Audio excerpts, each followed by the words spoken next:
नमस्कार किसान भाइयों, जैसा कि आप जानते हैं कि ये गर्मियों का मौसम चल रहा है और चरम पे है गर्मी।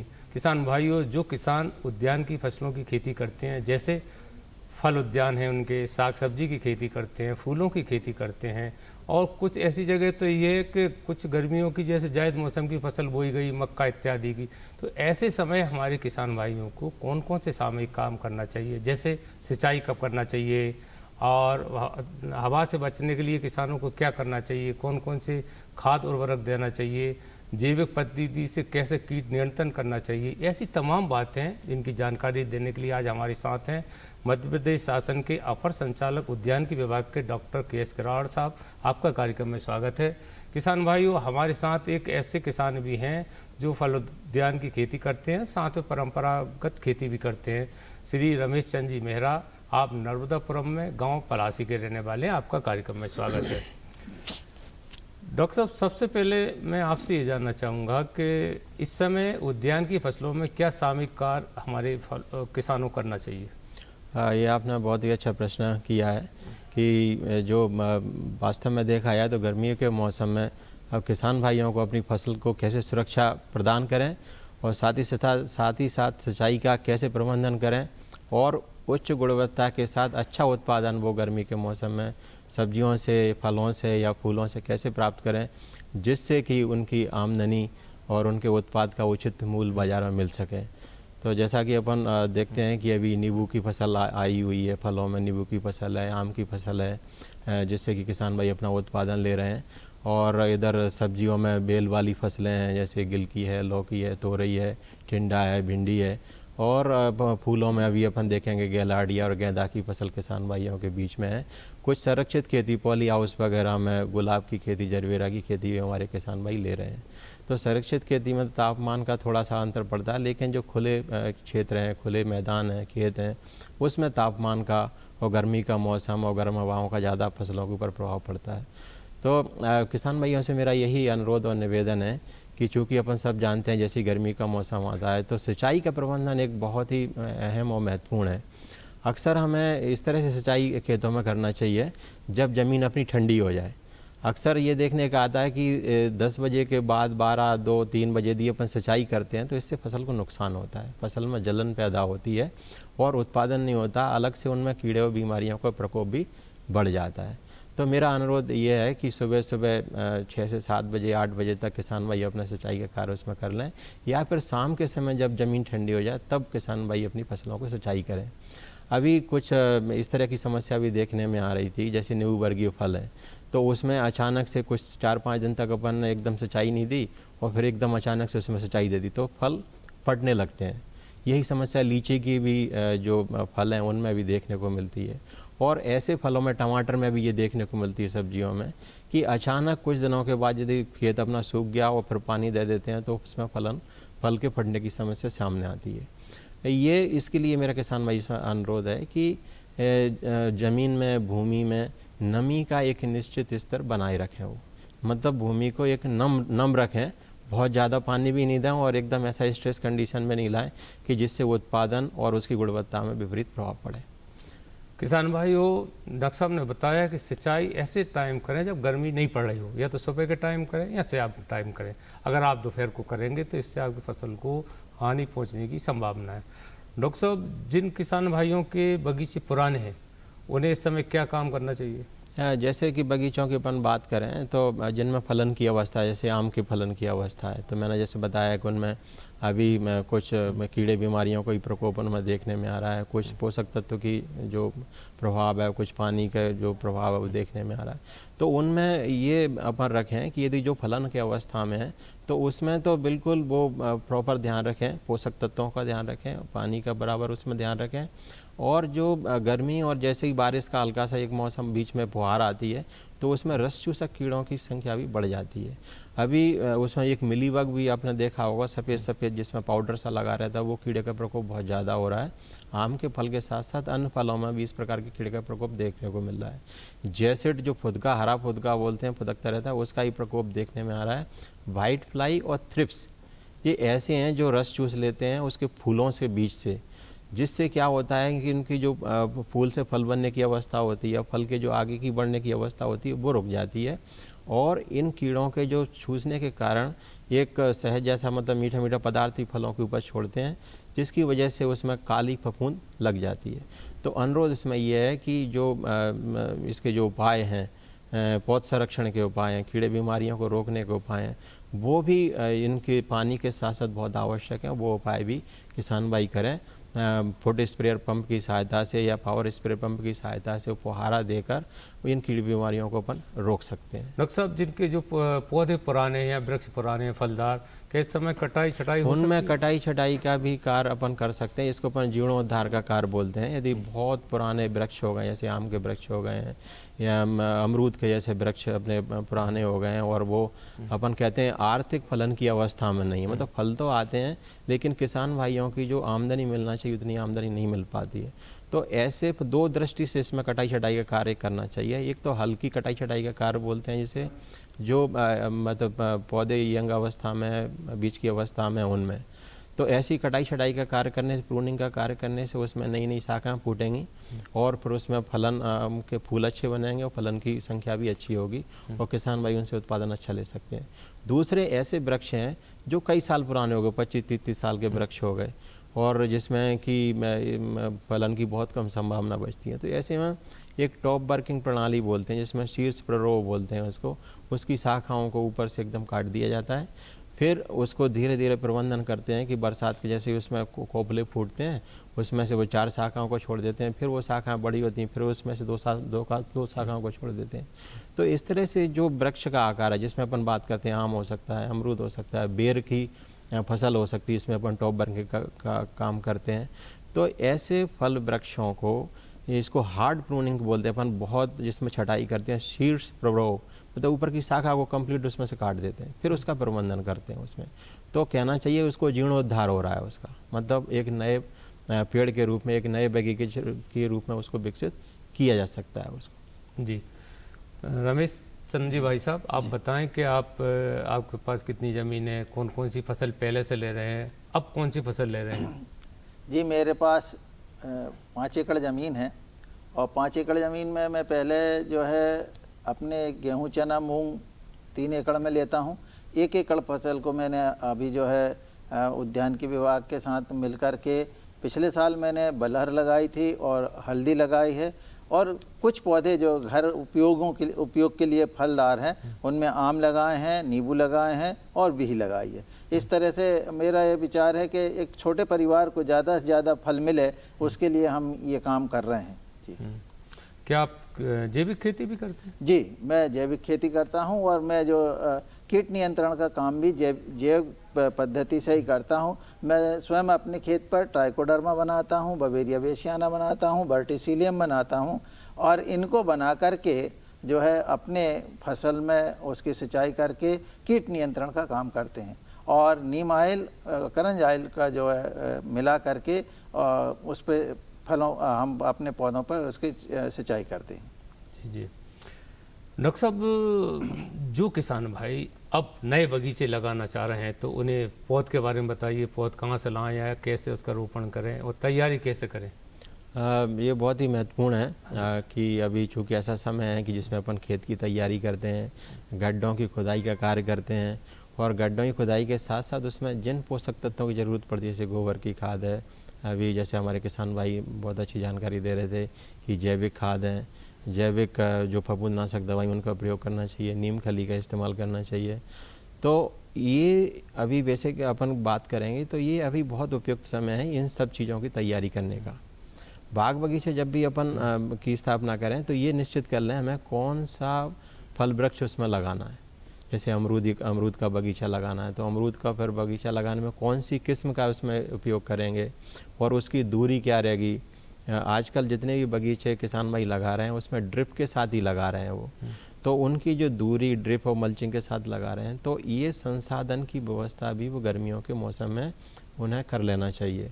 और कहना चाहिए इतना जो तेज़ धूप है, गर्मी है, तो उसमें जो ज़मीन के जो कीटाणु बीमारियां होते हैं तो अभी खेत की तैयारी करके उन्हें एक्सपोज करके खुला छोड़ देते हैं जिससे 10 दिन में वो मतलब मिट्टी को एक तो आराम मिलता है, साथ ही साथ में जो हानिकारक कीड़े बीमारियों का भी विनाश होता है।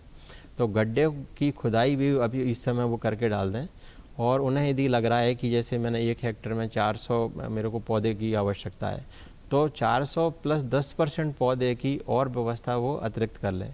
क्योंकि जैसे ही वो बाग बगीचे लगाते हैं, अपन ने देखा कि 1 साल के बाद यदि 2% 3% पौधे मर गए, तो उसी अवस्था का, उसी उम्र का पौधे और उसी किस्म के पौधे की उन्हें आवश्यकता बगीचे में पड़ती है। तो मेरा किसान भाइयों से ये विनम्र अनुरोध है कि इस प्रकार की वो यदि बगीचा लगाने के उनमें ख्याल आ रहा है, मन में आ रहा है, तो वो ये गड्ढों की अभी खुदाई का काम कर लें, उसमें डाल दें। जैसे छोटा यदि वृक्ष है, अमरूद है, तो छोटा गड्ढे की आवश्यकता पड़ती है। आम लगाते हैं बड़ी प्रजाति का, तो थोड़े से गड्ढे का आकार उसमें बढ़ा देते हैं, और उसे नींबू वगैरह लगाते हैं तो गड्ढे का आकार थोड़ा सा कम रख लेते हैं। और उनकी दूरी भी पौधों की उसी अनुपात में रहती है कि घटती दूरी रहती है। आम में ज़्यादा दूरी लगेगी, अमरूद में कम लगेगी, फिर उसके बाद नींबू में कम दूरी पर लगाते हैं। तो और यदि संतरा मौसमी लगा रहे हैं तो भी 21 फीट की दूरी पर लगाते हैं, और नींबू लगा रहे हैं तो 15-16 फीट की दूरी पर लगाते हैं। तो इस प्रकार से जो हाई डेंसिटी में लगाना है कि किस्म के ऊपर ये डिपेंड करता है। तो ये अभी तैयारी कर लें। और यदि पौधे लाने का भी बाहर से, चूँकि पंजीकृत नर्सरियों से पौधे लेके आएँ फलदार वृक्षों के, इससे वो आश्वस्त हो जाएं कि यदि हमें आम का आम्रपाली प्रजाति का यदि पौधा चाहिए, तो वो बिल पे वो जो भी आपूर्ति करता है इस तरह की जो बागवानी, जो नर्सरी अपने तैयार बना रहे हैं पौधे, वो उसके ऊपर लिख के देते हैं कि ये आम्रपाली का पौधा है। जिससे कि जब फलन की अवस्था आए तो कम से कम किसान भाई ये आश्वस्त हों कि मैंने अपने खेत में आम्रपाली का पौधा लगाया, उसका फल मुझे प्राप्त होगा।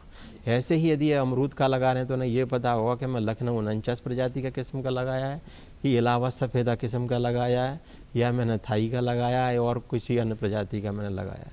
तो वो पंजीकृत जो नर्सरी हैं, जो ज़िले के अधिकारियों के द्वारा उन्हें पंजीयन दिया गया है, और ऐसी ही नर्सरी से जिनमें गुणवत्ता की, उनमें वो आश्वस्त हों, ऐसी ही नर्सरियों से पौधे खरीदें।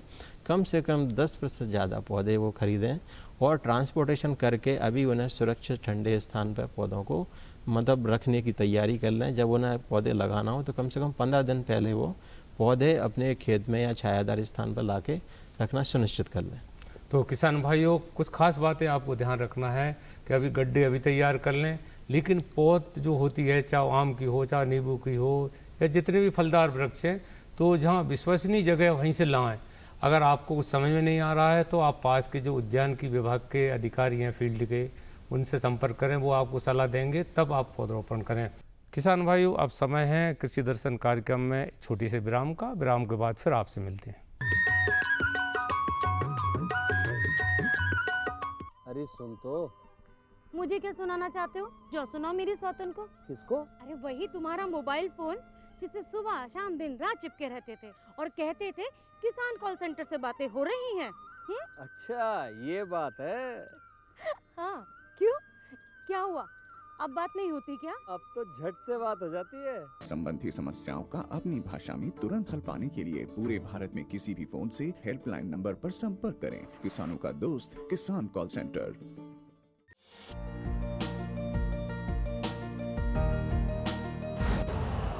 यूरिया का स्वदेशी उत्पादन 70 लाख टन बढ़ाने के लिए 6 उर्वरक संयंत्रों का उद्धार किया जा रहा है।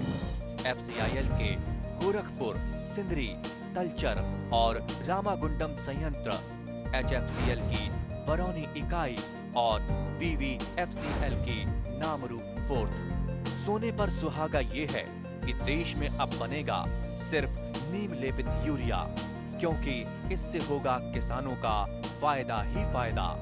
अनाज का उत्पादन 10% तक बढ़ेगा। बढ़ेगी 10 से 15% नाइट्रोजन क्षमता।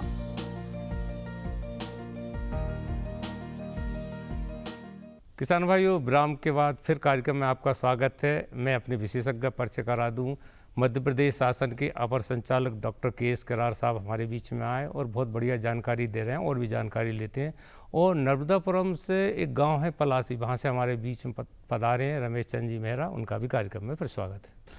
भैया रमेश चंद भाई साहब, आप ये बताइए कि दिनादिन हम देख रहे हैं कि लागत बढ़ती जा रही है, तो ऐसे में लागत कम करने के लिए किसानों को क्या करना चाहिए?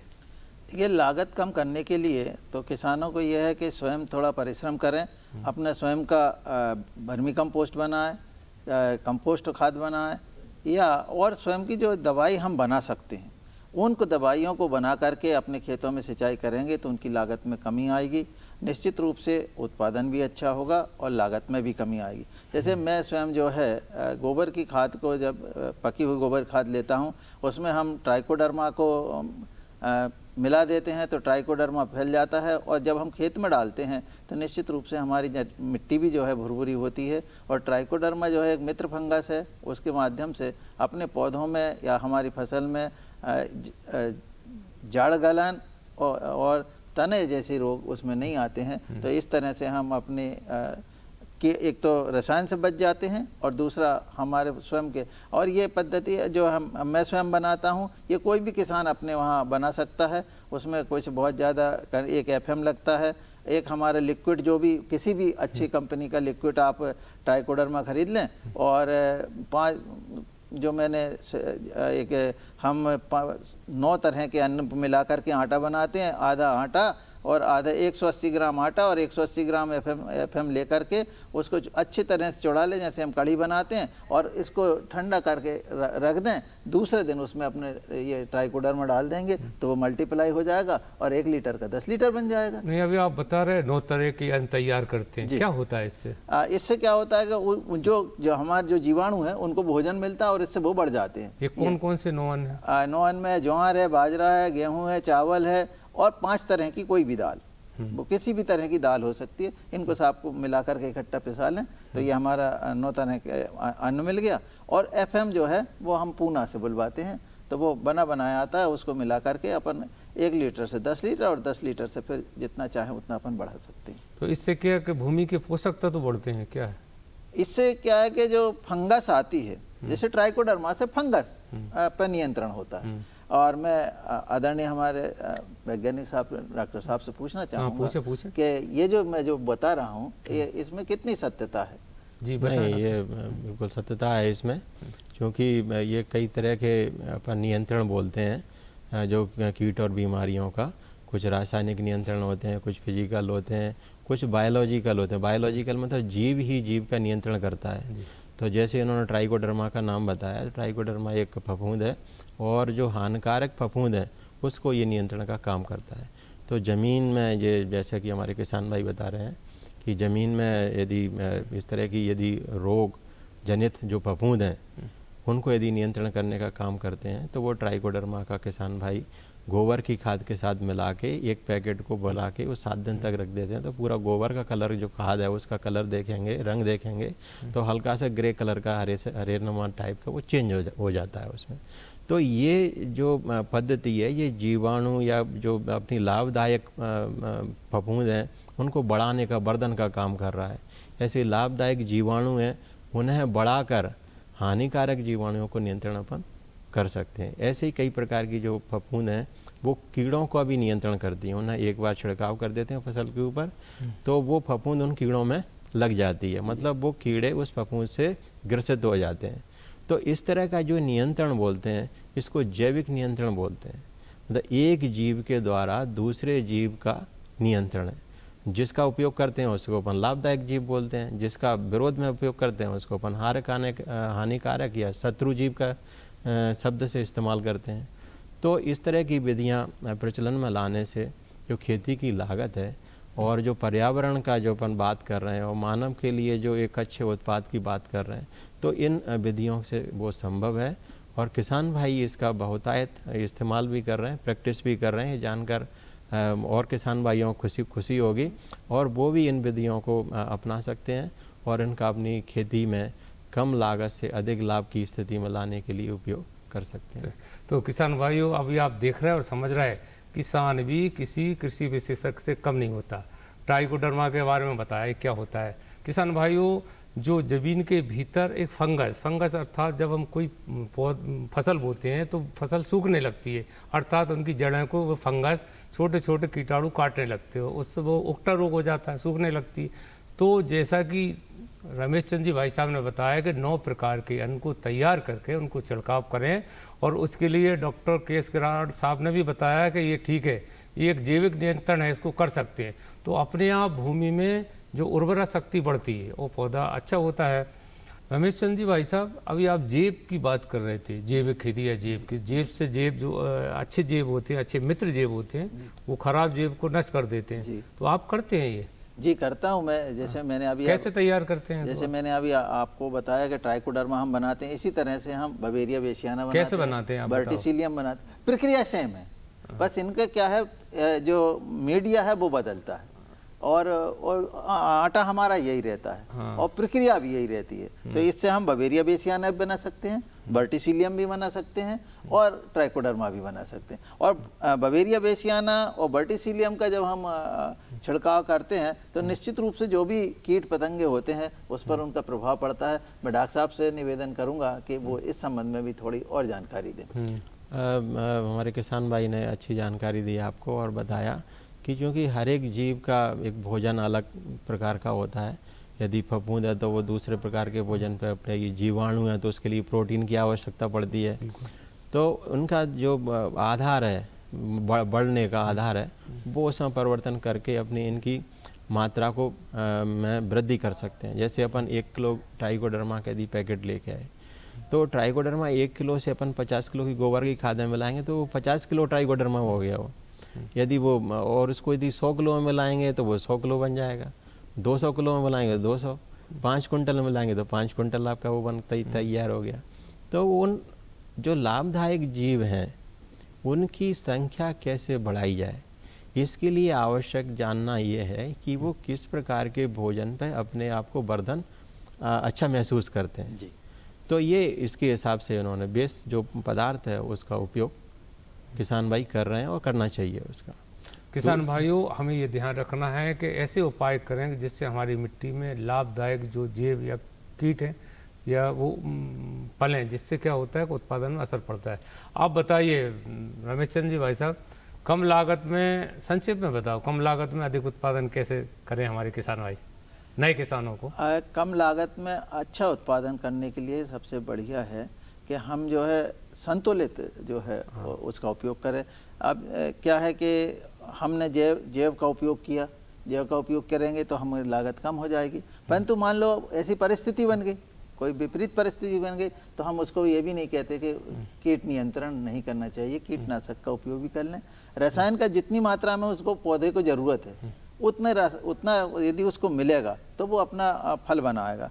तो जो उपयुक्त है, जो वैज्ञानिक रूप से तय है कि इस पौधे को इतना मतलब नाइट्रोजन मिलना चाहिए, पोटास मिलना चाहिए या फास्फेट मिलना चाहिए, उतना यदि उसे हम मिलेंगे और वो मिलेगा तो ही वो अपना सरवाइव करेगा। तो उसका अंधाधुंध उपयोग नहीं करके जो मतलब जो रिकमेंड है, जो हमें अनुशंसित किया है, वो चीज़ हम देंगे तो निश्चित रूप से हम किसानों की लागत भी कम होगी और उसको उनका फ़ायदा भी मिल जाएगा। बस डॉक्टर साहब, मानसून की आशीष की वो सारे हमारे किसानों के खेतों तक पहुँचें, इसके पहले उद्यान, खास तौर से उद्यान की फसलों की लेने वाले किसानों को क्या तैयारी करें, क्या टिप्स देना चाहिए? टिप्स तो मेरा यह है कि स्वयं के जो संसाधन हैं उनको पहले चिन्हित करें कि उनके पास क्या बीज है, खाद है, दवाई है, क्या उपलब्ध है उनके पास में, किस तरह के पौधे हैं। दूसरा, यदि इस तरह की आदान सामग्री की उन्हें व्यवस्था करना है बरसात से पहले, तो ये निश्चित कर लें, अभी तैयारी कर लें, उसकी चेक लिस्ट टाइप का एक बना लें कि हमें यदि 15 किस्म की चीज़ों की ज़रूरत है तो हमारे पास कितने उपलब्ध हैं, और वो बाहर से यदि लाना है तो उन्हें लाने में हमें कितना समय लगेगा। क्योंकि हमें पता है कि आषाढ़ का 2.5 दिन होता है, मतलब हमें तैयारी करने का और बीज रोपण करने के लिए बहुत कम समय मिलता है, लगातार बारिश होती रहती है। तो ये बरसात के समय में ये विशेष रूप से मैं किसान भाइयों से अनुरोध करूँगा कि उन्हें जिन आदान सामग्रियों की बाहर से आवश्यकता है उसको वो सुनिश्चित करें, कितनी तारीख को कब उन्हें तैयार सामग्री चाहिए वो सुनिश्चित करें। मेरा तो ये अनुरोध है उनसे। अन्यथा आषाढ़ का या सावन का या बरसात का, मानसून के समय में बहुत कम तैयारी का समय मिल पाता है, तो एक तैयारी करें। दूसरा, इन संसाधनों को कैसे उपयोग करें, समुचित उपयोग करें। वो एक विधि आना चाहिए। मतलब अपने को नहीं आती तो दूसरे से समझ सकते हैं, सीख सकते हैं। उद्यान अधिकारी हैं, कृषि वैज्ञानिक हैं और जो प्रगतिशील किसान हैं उनसे भी सलाह वो ले सकते हैं। तो ये जानकारी, सही जानकारी के साथ अपने संसाधनों को कृपया अपना इस्तेमाल करें, उपयोग करें, ये मेरा उनसे विनम्र अनुरोध है। और जिस की आवश्यकता खेती में है, जैसे कोई कीटनाशक की ज़रूरत है या किसी जैविक उसकी ज़रूरत है, तो उतना ही संस्तुत मात्रा में इस्तेमाल करें। हाँ, तो अधिक करने से नहीं होगा। और यदि उनके पास इस तरह से मिट्टी परीक्षण की रिपोर्ट है तो किन तत्वों की कमी है उसके अनुसार उसका उपयोग करें, उसको खाद का उपयोग करें। डॉक्टर साहब, आपने बहुत ही महत्वपूर्ण जानकारी दी, बहुत बहुत धन्यवाद। रमेश चंद जी, आप भी अपने गाँव से हमारे बीच में आए, अपने अनुभवों का लाभ हमें दिया, बहुत बहुत धन्यवाद जी। तो किसान भाई, अभी आपने देखा कि आप अपनी खेती के साथ उद्यान की फसलों को भी पैदा लेते हैं, इससे नगद आय प्राप्त होती है। लेकिन ध्यान ये रखना है कि समय समय पर संतुलित मात्रा में आपको खाद देना है, संतुलित मात्रा में आपको कीट नियंत्रण करना है और समय समय पर उद्यान की विशेषज्ञों से भी सलाह लेते रहना है। इससे उत्पादन अधिक मिलेगा। फिर मिलेंगे एक नई जानकारी के साथ, तब तक के लिए नमस्कार।